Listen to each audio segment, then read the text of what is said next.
have you guys here this morning. We have some great speakers that I'm excited to hear from. Josh is going to kind of tell you where like the bathrooms and all that kind of stuff are. But again, welcome. We still have some people coming in, so just bear with them. And if you have any questions, just let us know. And here's Josh, the pastor of this wonderful church. It is an absolutely wonderful church, and let me invite all of you to join us on Sunday morning. Rolf said he was looking for a home church.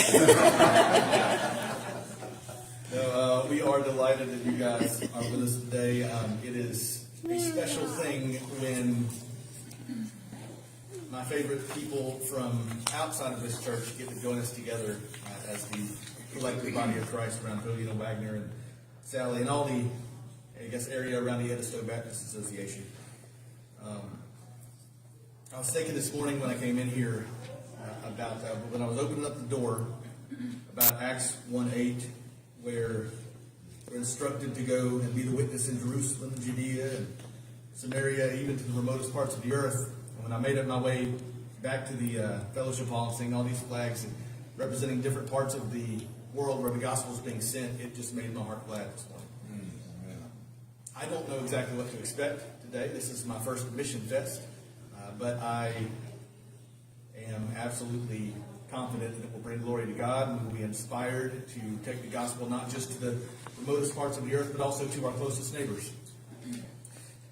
I will tell you that the restrooms, which I wouldn't have told you if she hadn't reminded me, are behind you to the left, and also as you walk down the hallway toward the fellowship hall, you'll find two there in that hall. And if you continue to the back of the fellowship hall, you'll see kind of an area that's cut into the corner of the back part of the room. There are restrooms there as well. Exits are anywhere you can find a door. If you can't find a door, God will forgive you if you go through the window. Let's go to the Lord in prayer. Father, thank you for allowing us to be a part of what you are doing. We are unworthy to even be called yours except for the blood of Christ that allows us to take advantage of your righteousness. And Lord, help us to remember that apart from the value that you've put on us, we're not special. Lord, we are not more deserving somehow of the gospel than those around us. And so, Lord, as the opportunities present themselves, help us to remember that we are living among the lost and perishing. Lord, it is urgent that we share the gospel with the community around us. And Father, thank you also for giving us the resources to send missionaries outward, Lord, to the furthest ends of the globe. Lord, your word is going to be shared, at least as far as the Edisto Baptist Association is concerned. Help us to continue to be faithful witnesses to the gospel of Jesus Christ, not to be ashamed of that. But Lord, that when we see you face to face, we might hear, "Well done, good and faithful servants." Lord, inspiring us again an urgency to make your glory known this morning. Jesus, it's in your name that we pray.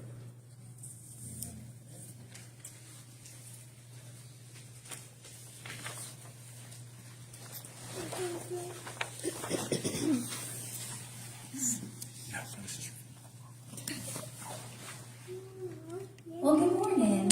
My name is Ashley Smith, and I get the pleasure of just leading you guys in worship this morning. So if you will, stand with us.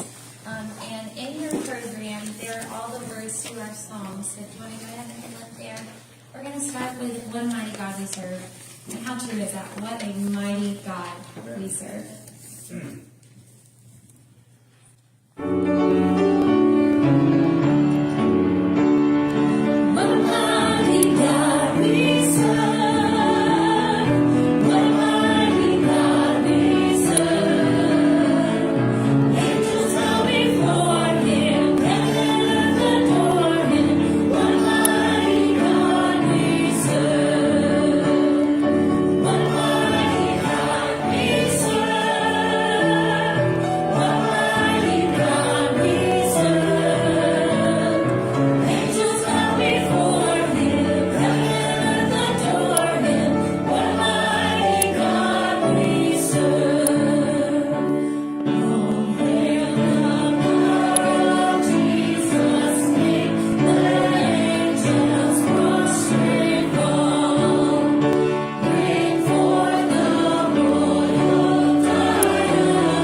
Good morning. So I'm going to do the prayer calendar this morning, but our focal verse this morning comes from Proverbs 11:25. And it says, a generous person will prosper. Whoever refreshes others will be refreshed. And I got to thinking about refreshing. So when we think about refreshments, or being refreshed, we think about food, drink, water, a nice comfy couch to sit on a long day, So that's what we kind of think about when we're refreshing ourselves. But what refreshes you? What gives you joy? Life throws a lot of trials and tribulations in our way. Believe me, I'm facing one right now. But you know what? As long as we have our faith, God's going to see us through no matter what. No matter how many hurdles are thrown at us, God's going to help us prosper. He's going to refresh us every day. But how are you refreshed? I think about the living water. God gives us the word. He says we can talk to him all day long. That refreshes your spirit. Helping others, sharing your love, sharing the gospel with others. Does that refresh you? Does that give you joy? It does me. So just think about that. And I'm going to read that verse again. It says, a generous person will prosper. Whoever refreshes others will be refreshed. If you can share your joy with someone else and give them joy, then you should be refreshed. So our missionaries today, North American Mission Board, Arizona is Christopher Menacushi. Georgia is Patrick Felder. Missouri is Alex Rodriguez. Virginia is Yanni Samotidis. The International Mission Board, American Peoples, is Beth Burkholter. Johnny Most. Asian Pacific Rim Peoples is JCMLJY. European Peoples, Cheryl Dietz and Sarah Miha. Northern African and Middle Eastern Peoples is JL. South Asian Peoples is AL and ZL. Chaplains and Volunteers, State Convention Missionaries, the Retired North American Mission Board, Randy Bennett. Retired International Mission Board is Philip Cole, Jan Cook, Jeff Deasy, Isla Mae Dewitt, Peggy Harmon, Gwen Wilkinson, and Larry York. Let's pray. Dear Heavenly Father, Lord, just thank you. Thank you for this beautiful day that you have bestowed upon us, Lord. Thank you for the sunshine. And Lord, just thank you for this group of people, Lord, who saw fit to come into your house today, Lord. Just to be one with each other, Lord, but also to be one with you. Lord, I pray that you continue to be with the mission work in this association. Lord, there's so many good things going on, Lord, and I know that they can't get done without you, Lord. And the faith these people have to be able to carry your word throughout these nations, Lord. Lord, I thank you so much for each and every person in this association. I thank you for these missionaries, Lord. I thank you for these chaplains, the pastors, Lord. Lord, just all the workers that are out there fulfilling your will, Lord. I just thank you so much for them. And Lord, I just pray that you bless their lives. Lord, refresh them daily. Give them the encouragement they need, Lord, to carry your word out into this world. Lord, I pray all these things in your precious name. Amen. Amen.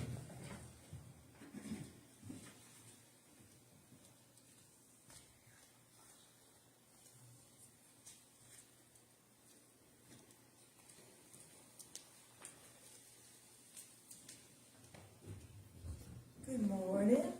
How's everybody this morning? I have the honor of introducing our missionaries to you this morning.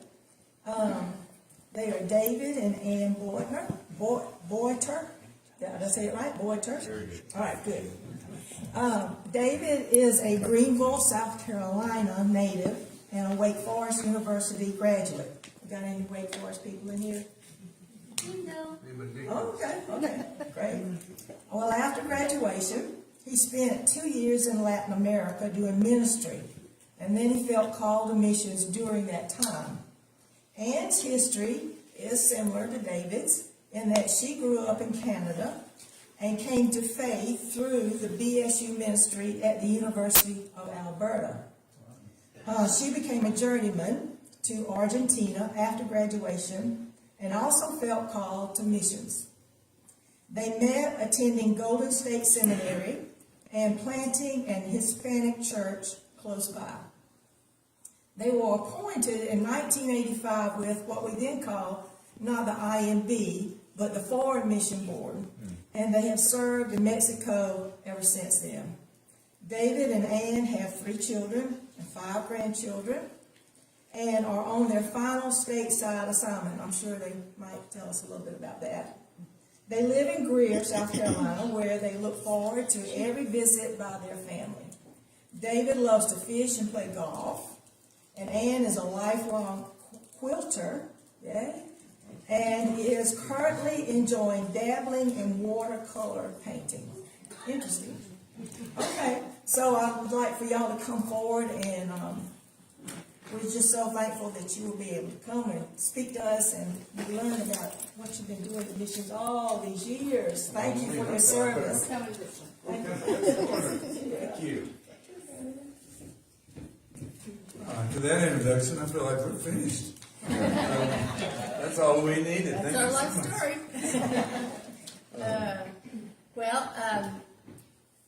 When we met at seminary, we had both felt called to missions, and we started with another few people starting a Hispanic church in California, which still exists, and we're really, really grateful for that.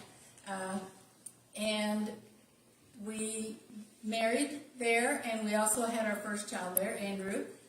He was born in 1985, and we took him across the border into Mexico, driving. Back then we were driving a mission car into Mexico, and he was 5 months old at the time.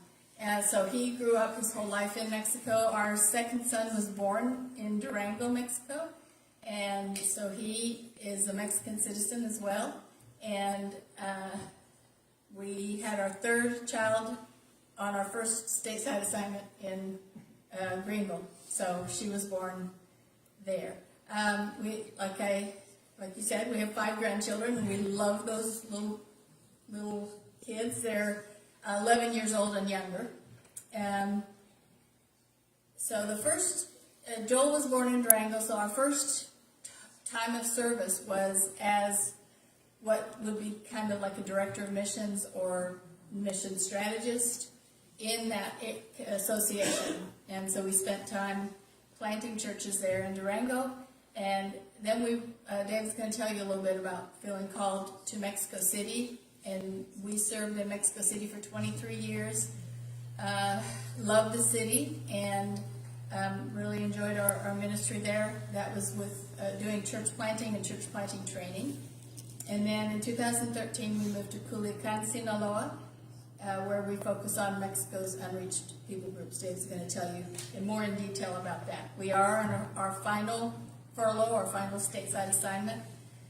In July 31st, we finish, and so we'll be looking for our next ministry. We don't know where it's going to take us, what it's going to be, but so you can be praying for that aspect.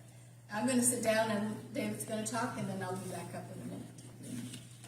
I like this because you can be at bat or on deck or in the hole. I'm going to be on deck. You were in the hole for a little while. But thank you, first of all, for these wonderful meetings. I wish I'd known about these earlier, these spring missions meetings with some meal and fun and talking and getting to know my own state. I feel like a real moron. I was telling my brother, I'm going to a town, and I think it's called Peleon. I mean, you see something written weird, so you pronounce it as if it were Spanish. But are we in Peleon or close? But I always thought Edisto was down at the beach, because we used to go to Edisto Beach in the summer sometimes when we get one of those state park cabins. But really, the town of Edisto is up here. And the river, who knows where all the river is. Rivers are like this. But we appreciate the love we've received and the support, and 40 years of receiving incredible care from people who offer their time, their money, their service, their prayers, and we have felt backed and supported and encouraged every time we're in South Carolina or any other state or in Canada. We've felt a great encouragement from folks like y'all that pray and care about missions. And so we're glad to be able to share just a little bit of our story. And I think I could summarize our thinking about missions with two biblical challenges. One being to reach out to the masses. When I see somebody who's been in India, Margaret, you were in India, or you go to India, and you think, oh, massive, that's massive there. And countries like Mexico, countries like most Central American countries, most of the population is in the big cities. So there's one big push in missions is to reach the urban areas. But the other one is very different, the unreached people groups. Those folks that are tucked away in jungles and mountains and places that are inaccessible. And why are they unreached people groups? Well, there's a reason. Often it's a geographical reason, and it's probably a cultural reason, a linguistic reason. So there's so many hurdles to overcome in getting the job done. Well, the first challenge that really hit us as a couple contemplating where the Lord wanted us to go, and had been a journeyman in Argentina. I had been, during the same period of time, in Mexico and some Central American countries, and we didn't know where to go. I thought, I like the jungle. Ecuador. We were signed up for Ecuador for a while, and so the concept of where to go was difficult. And we heard a very powerful missions address given to us at Golden Gate Seminary in 1982. We were in seminary. We were considering where we would be after that. And a preacher, Tom Wolfe, came from First Baptist Church of Los Angeles. Probably didn't know they had a First Baptist Church. But he was from the First Baptist Church of Los Angeles, which was also known as the Church on Brady. I think you can find out about it. They have been a missions-minded, mission-sending, missions strategist church forever, since he's been there in the 1970s. The guy's been there. I think he's still alive. He writes books. You can find Tom Wolfe. Should be easy to find. Well, he spoke about Jonah. And he spoke about the fact that Jonah was called to the farmlands or to the city. Go to Nineveh. And then what does the Bible say after it says go to Nineveh? That great city. And so it must have been something else. Some of these Bible sociologists or demographers or whatever they are estimate that it could have been in the area of 1 million people. It could have been on that order. It says that there are, I can't even remember what it says in Jonah, there are X number of people that don't know their right hand from their left. Some take that as just the innocent young kids, the 5-year-olds and down. There are, I can't remember how many it says. That's a homework. Go read the book of Jonah. How many that don't even know their right from their left? And so that could represent just the innocence of a population which was much bigger. And so this preacher, Tom Wolfe, he talked about the call to the masses and how countries are going to be reached when the primary populations are hit hard with the gospel and the gospel spreads through the rest of the country that way. And we thought, wow, we've got to go to the big cities. And he pointed out the fact that in most developing nations, from 1/3 to 1/2 of the nation's population is in either the capital city or the capital city and 1 or 2 other major cities. And when we looked at Mexico, we saw of 100 million Mexicans in the 1980s, of 100 million, fully 1/3 of them were between Mexico City, Guadalajara, and Monterrey. So 3 primary cities held more than 1/3 of the population of Mexico. And so that was what pointed us and made us think Mexico City, the Lord certainly could use us there. And so, as Ann mentioned, our first assignment was, by God's grace, to be able to be in Mexico City, to share the gospel, to work with church planting concepts, house churches, just helping churches in any way they could to get new groups, new units, we used to compare it to the Rolaids commercial. Some of y'all might have remembered the Rolaids commercial where a Rolaids drops into an acidic stomach, and the acid in the stomach goes to these different little pieces of the Rolade that is broken. Did y'all watch this commercial when you were kids? It's a great commercial. So I'm sure it's all very scientific. The Rolade breaks into all these pieces, and then all the acid just sucks up into those little pieces. Well, that to me represented the more church units you can have throughout the society, the more places where you can absorb people into, if the Rolade goes in there and just stays in one pill, or Malox or whatever it is, then it's not going to do as much as if it's broken into many pieces and spread out through the stomach, or the church spread out through the society. So we thought of that as our goal in Mexico City.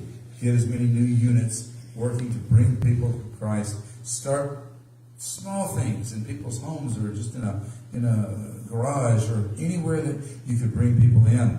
And so we're blessed to be able to work at church planting in a number of different ways in Mexico City for about 23 years. But I tell people often I was recalled as a missionary. Now that sounds like a bad car that goes back to the car dealership. We were recalled, but it was a recalling in my heart as the Lord began to work on me in the area of the unreached people groups. It's not that we finished evangelizing Mexico City. There's still a little bit of work done with between 25 and 30 million people around Mexico City. But all the time that we were there, we would meet people from tribes, people who spoke first Nahuatl, or first the Mayan language, things that have nothing to do with Spanish. There's no relationship with Spanish. It's just like here in the United States. If you heard a person speaking their dialect, I was just at Guatemala Island. I thought, Guatemala, how do you call that? How do you pronounce it? And we talked to an old man that worked at a fishing company there right on the water at Guatemala. Y'all ever heard of the word Guatemala? I didn't understand half of what he said. Did you understand half of what he said? She hears better than I do. But he didn't say Guatemala like I'm saying it. He said it his way.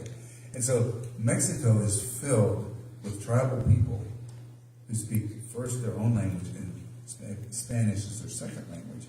And so even during the time that we were working with church planting in Mexico City, we were making some trips to indigenous areas where tribal people spoke their languages, and we were, in a sense, encouraging people who had come to know Christ in the city to share the gospel back in their home areas.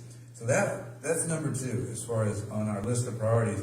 The masses, the huge population areas of the world, but also the tribal peoples. The people that are described in Revelation 7, and in fact, 5 different places in Revelation, it mentions every tribe, nation, people, and tongue. And you're familiar with it, I'm sure. But in chapter 7, verse 9 and 10, I like to review this often. It says, "After these things I looked, and behold, a great multitude, which no one could count, from every nation, and all the tribes, peoples, and languages, standing before the throne and before the Lamb, clothed in white robes, with palm branches in their hands, praising God." In chapter 7, in chapter 5, it says, in chapter 9 and 11 and 13, all these chapters mention that concept of every tribe. And so, for the last 12 years, I've had the privilege of my wildest dreams to come true and live in the northwest desert of Mexico, and Anne's wildest nightmare, perhaps. She was not excited about going, but she went. She actually deserves more credit than I do, because she went when she wasn't excited about it.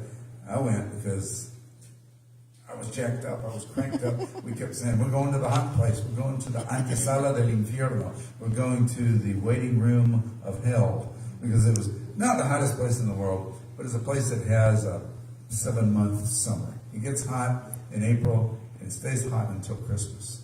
So it's a lot of warm area, warm period. But we found out that That hot part of Mexico, the Northwest Desert along the Pacific coast, is like the Central Valley of California. It's a desert, but if you put water on it, it can grow anything. And so corn grows like crazy, and all the vegetables, basically what you see in Walmart, you know, the peppers, the eggplant, eggplant is a weird one, but tomatoes, cucumbers, all of that grows there like crazy. And so all of that needs people to plant, to take care of the plants, to harvest and to pack everything that goes in big trucks on up to the United States. And guess who does that? Mostly Mexico's indigenous tribal people. Think, did they live in the desert? Well, they do now. They go from almost 15 different states, all the way to the border of Guatemala. They get buses. It's part of the job. The buses pick them up, take them. The buses go up into the mountains. They go out into jungle areas. They bring people to the Northwest Desert of Mexico to do all that harvesting during about 9 months of the year. So it's sort of like a college campus in a sense, a little lower on the education scale. But you've got people there from basically August around to June. And so those people that would be very hard to reach geographically and culturally, to go to their area and try to get to know them, you know, you're a very strange person for them if you're an American going into their territory. But when they come out to work, well, their mind is open, their attitude is different, they need help with some just advice on how to get along in another area of the country. And so it's really nobody's home turf. And it's a great opportunity to reach people. So the Lord has given us the opportunity to be there in that part of Mexico where we can reach a number of different unreached people groups, what we call UPGs. Some of them are unreached and uncontacted. Now, most of these have been contacted with the gospel, but many do not yet have a live, vibrant, believing church in their culture, in their language. And so God has blessed us with the opportunity to be there and share the gospel with them. I'd like to share about a 3 or 4 minute video which gives us an idea of a family that came to know the Lord and are typical of what's going on in that ministry. You can find these on imb.org. Tons of videos like this, short or even longer, 20, 30 minutes. But this is 4 minutes.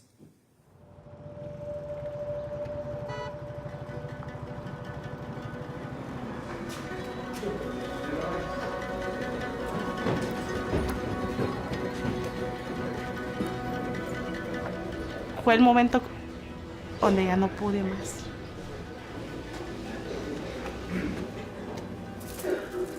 Teníamos muchos enfrentamientos yo y ella, pues. Yo ya no puedo y a veces Yo decía que ya estaba cansada. Ahí lloré todo lo que yo sentía. Le dije a Dios, aquí estoy.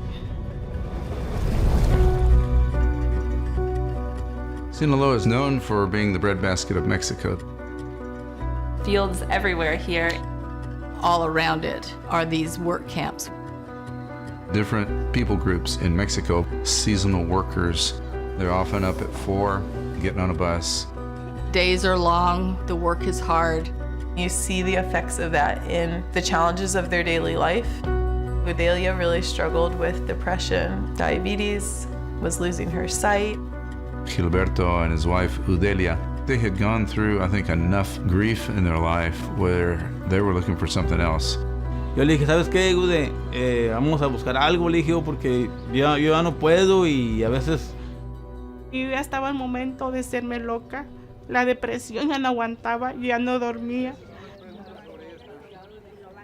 La iglesia es dócil a Cristo. Y ahí fue que un campo conocí al hermano David. Y la predicación estuvo muy bonito. Me decían mis compañeras de trabajo, ¿qué tienes, Udelia? Te veo muy emocionada. Es que me voy a bautizar ahora. Y ahí fue donde Dios me limpió. Dios me salvó de todo. Dios es lo que quiere, que gente que viene de campos, que viene de pueblitos que no hay, Dios quiere que todos estemos con Él. Mi hija también andaba un poco, y en el mismo instante Dios tocó su corazón y dijo: apá, amá, yo también, dijo.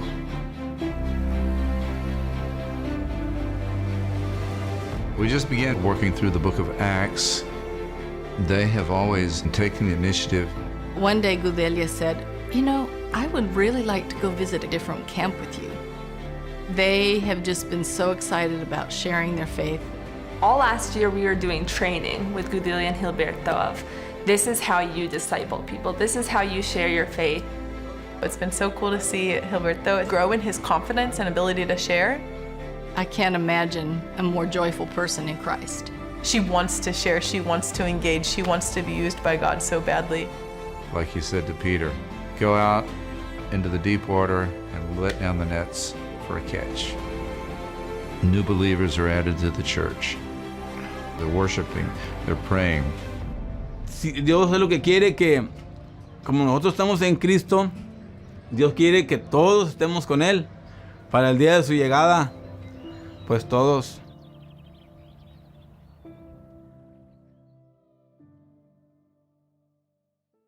Most people's stories are difficult and often tragic. Attempted suicides, drug addictions, violence in the family, all kinds of things. But as Paul said in Romans 5:20, where sin abounded, grace abounded much more. And it's wonderful to see God doing that in people's lives. We appreciate everything that supports these efforts. And some are there, on location, but some are praying from a distance, as you often are. Some are making periodic trips, as we've also talked about with several of the folks here. Let me just close with 3 ideas. What can the church do?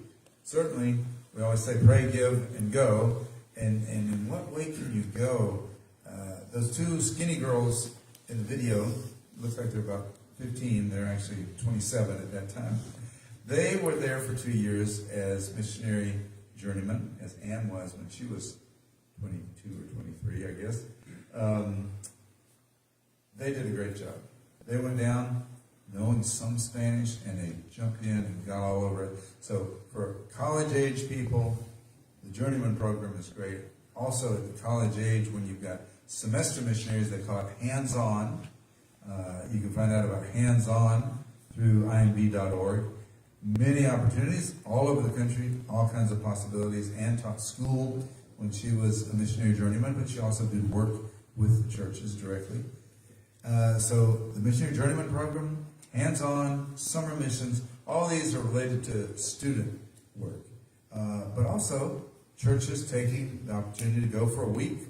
Many different places in the world, obviously, where a week-long ministry can happen, where you share testimonies, you do vacation Bible school type programs, you share some training that you have. It could be agricultural, it could be medical, it could be advice. You don't do operations, but you can do vision, you can do any kind of medical, what would you call it, consultation on a short-term basis, and a lot of good can be done. People can find out, okay, what's wrong? What do I need to get fixed?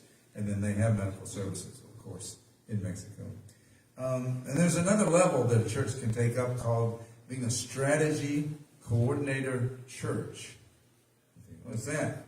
A strategy coordinator church takes on the job of taking the gospel to a tribe, a group, a population that has not been reached, that does not have Christian work happening with them.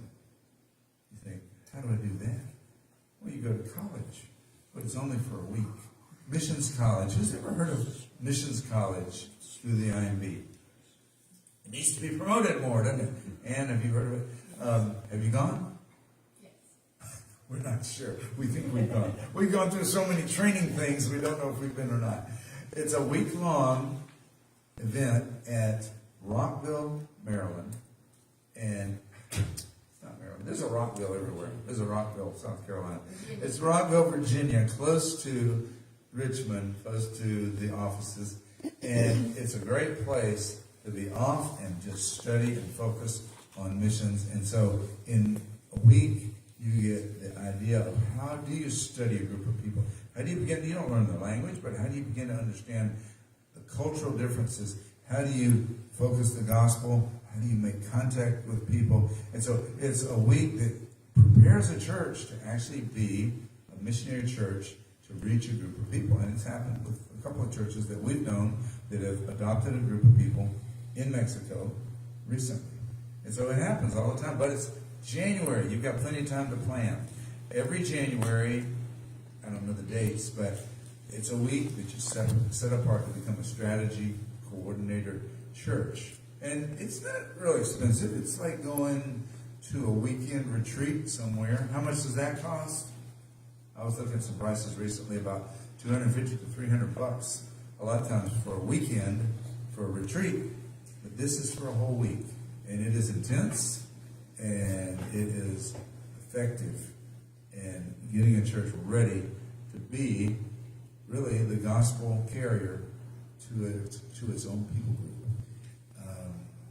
We won't ask, are there any questions? Because it could go on forever. People ask, do they wear shoes in Mexico? No. But I'm going to pass out, because everybody should have a map, and there's going to be a test. When we leave here, you have to be able to fill in the names of every state of Mexico. You know how many states there are? Not many, only 33. So it's much easier than the United States. But Ann wants to close out, and I'm going to hand these out to you. I did want to just reiterate how thankful we are for the support that we've had. I guess it's, including my journeyman service, is coming on 43 years that we've been related to the International Mission Board. And we're very grateful for the support you all have given us. Sometimes you think, well,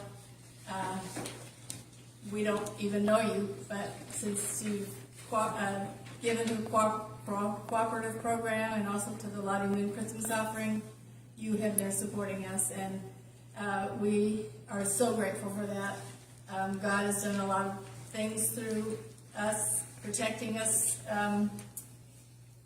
from many perils, as it says in 2 Corinthians 1, verses 10 and 11. And not only has He protected us and helped us to get through to the end here, but churches have been planted, remote communities have been reached, and many lives have been touched by the gospel. Not by our work, but by the work of our great and awesome God. And I just wanted to ask if you would continue praying for us. We left a very small team. We had another girl come after these girls that were in the video left. She was with ABWE, American Association of Baptists for World Evangelism. And she came in for a short term with us, and she met a guy there, and they got married. And then we had another couple come from another part of Mexico to join our team, and 2 single girls. So now we've got 6 young people. They're in their mid-30s and below. So, pray for them, because they don't know any more than we did when we first started. I have a prayer calendar that I'd like everyone to feel free to take. It's one of those that stands up like this, and then on this side it has 7 prayer requests for a week in English, and then on this side Spanish. And then you flip it. It's for a month's worth of prayers. And those prayers are for our work in the part of Mexico that we were in, that work with the indigenous people who are migrant farm workers. So just thank you so much for having us. We've enjoyed being with you, and we enjoy chatting with you in the back. Thank you.